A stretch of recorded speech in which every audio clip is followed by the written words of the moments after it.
which I had started initially when I was Minister for Agriculture, and it had run for almost 10 years. Unfortunately, 2 years ago, the fertilizer subsidy program was dropped. And if you don't support the farmers to produce, it is simple. The scale is supply and demand.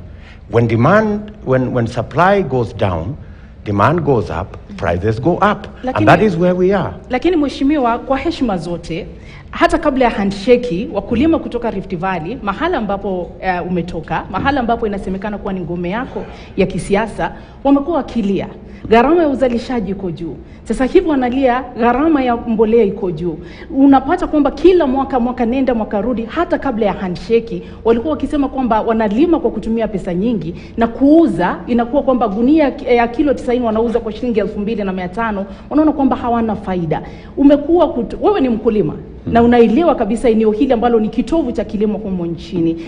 Ndio unalaumu handshake, lakini malalamiko haya yamekuwepo tangu jadi. Je, wewe kama kiongozi umefanya nini hata kabla ya kuahidi wa Kenya kile ambacho utafanya baada ya kuteuliwa endapo utafaulu? Let me give you statistics because numbers don't lie. In 2018, a bag of fertilizer was selling for 2,800. It's now selling for 6,500. In 2018, we were selling maize to our granaries at 2,500. A bag of maize today in Eldoret, since you have talked about Eldoret, is 6,500. That's what is translating into the high cost of food.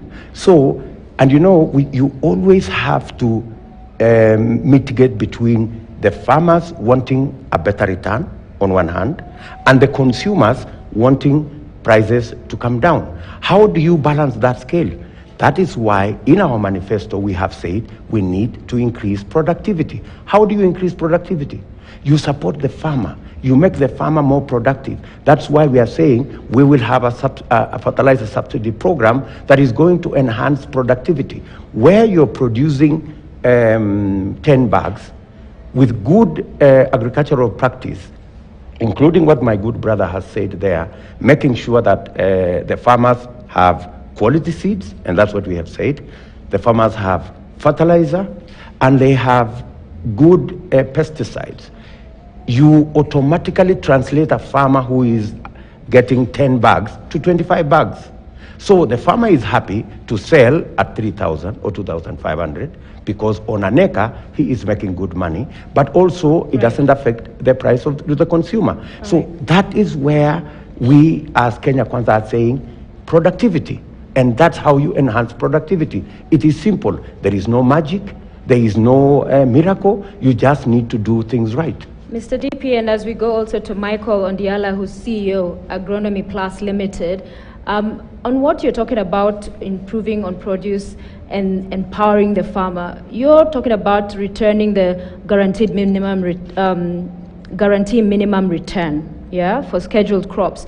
And the history of that in this country has been poor. And so the concern here becomes that this approach then may result to larger farmers benefiting and being a disproportionate return to them as compared to the consumers, so that Kenya Kwanza then would be seen to prioritize larger farmers who are those in some who support you call dynasties, as opposed to the smaller, lower income earning person who's the hustler that should in essence be supporting. So wouldn't this then in essence go back to the very same thing you're opposed to? If you read our manifesto, we are very specific. We are targeting out of the farmers that we have. We are targeting 2 million farmers who today, they are farmers, but they are net importers of food. And we have said these farmers, we're going to support the 2 million farmers with a fund that is going to be a fund that's going to be available every year. And we are also going to support them with extension service. In fact, we have costed. How much is it going to cost us to support these 2 million farmers? How will they be identified, these 2 million farmers? We have already a data bank. It is with the government. We already have a data bank of all our farmers. We carried out a census of farmers 6 years ago. We already have a data bank of the farmers, and they are identifiable. So these resource-poor farmers who today are net importers of food, we want to make them produce a surplus.